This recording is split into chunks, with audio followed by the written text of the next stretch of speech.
Welcome to the transition phase of the HMR program.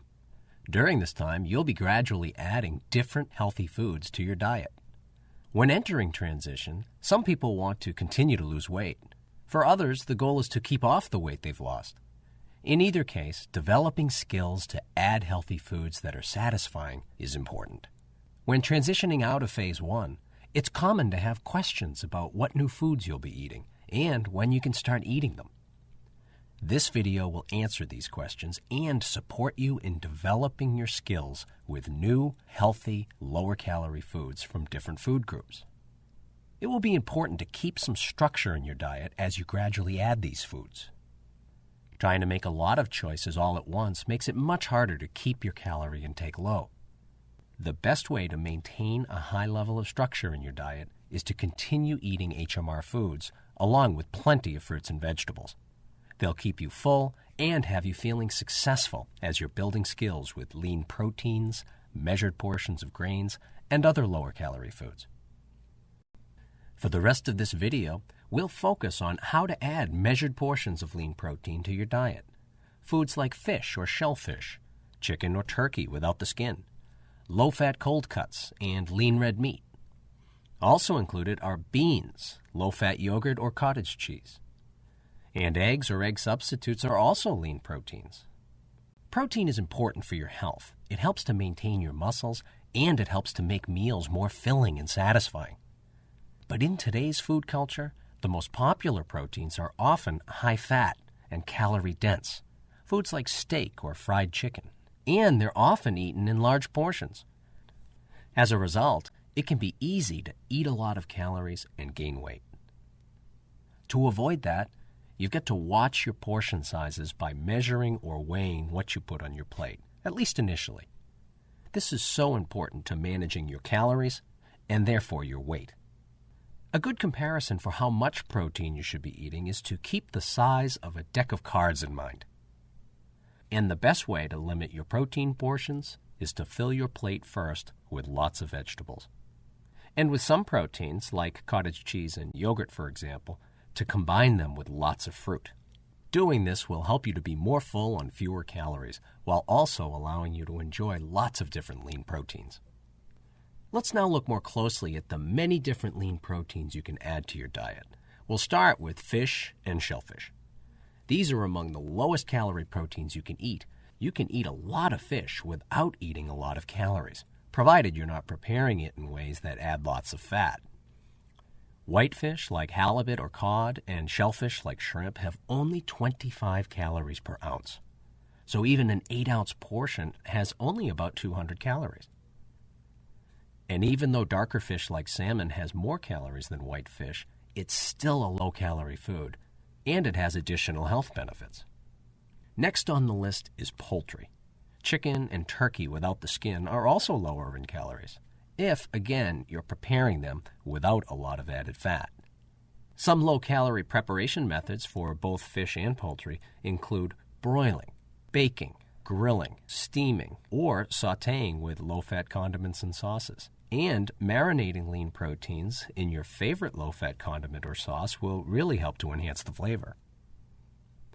There are lots of different low-calorie condiments and sauces that you can use to add extra flavor. These are all included in your transition materials, and they can be found on the HMR Diet website. Next on the list of proteins are low-fat cold cuts like sliced turkey, chicken, and some types of ham. As a side of protein along with vegetables, or on top of a salad, they can add a lot of variety and flavor to your transition plan. Next, we have lean red meat. It's important to choose lean cuts like tenderloin or flank steak. These options have less fat and fewer calories. Or, if you're choosing ground meat or ground turkey, you need to read the labels because there's a wide range in terms of the fat content. Look for selections that are 90% lean or more. Also on the list of healthy proteins are low-fat, low-sugar yogurt or cottage cheese. These can often be overlooked, yet they provide a quick and convenient source of protein, and they're also good with fruit. For example, adding blueberries or bananas to yogurt, or strawberries or sliced pears to cottage cheese.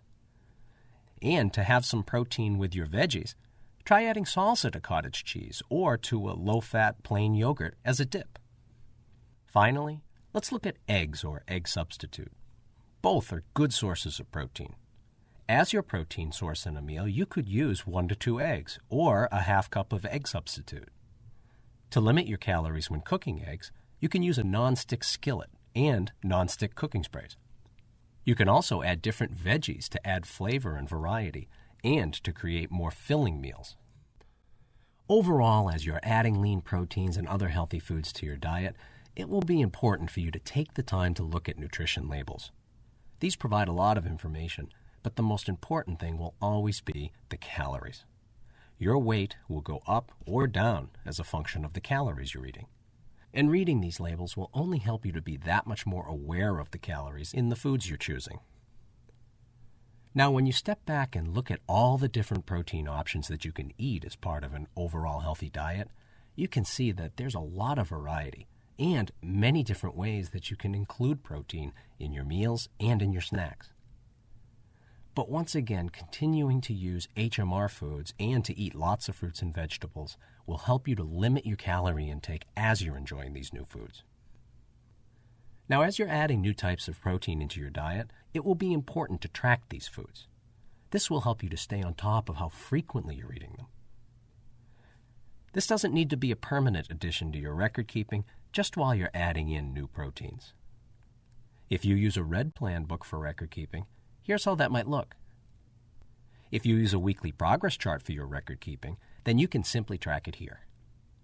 Now, while you've seen many different sources of protein that you'll be adding to your diet in the coming weeks, it's important to remember that HMR meal replacements are also a good source of protein.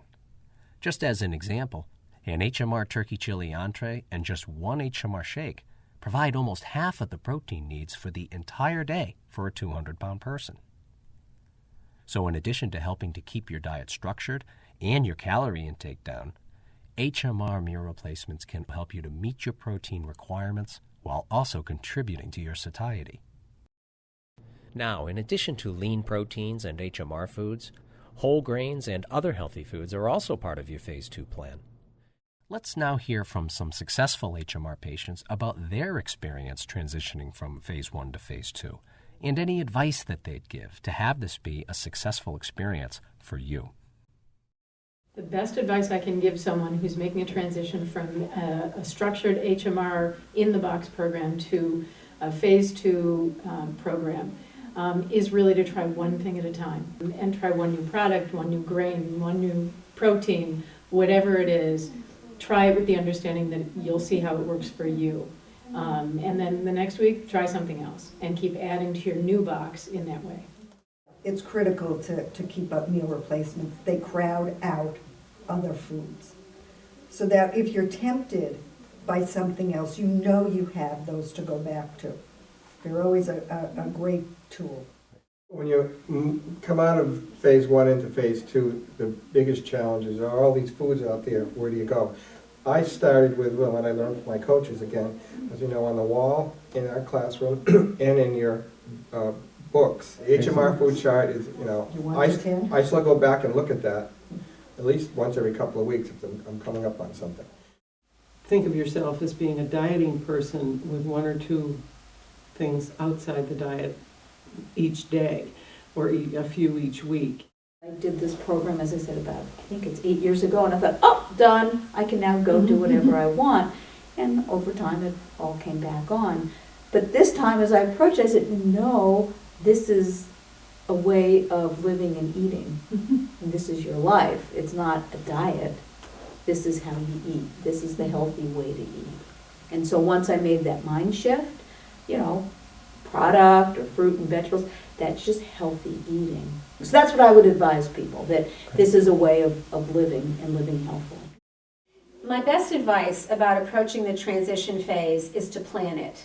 Don't go into the transition phase with fewer plans than you had in Phase 1, because you need to plan it even more so, because you need to plan that you can bring more foods in, and you need to plan that carefully.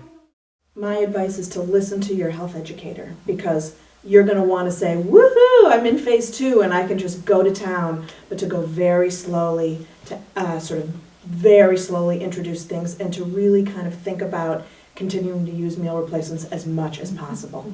You're beginning to learn about a new way of eating, and you have to sort of think of it that way, that you're not sort of going back to what you used to do, and you're going to slowly learn about sort of eating and being in the world in a different way. You need some guidance with that.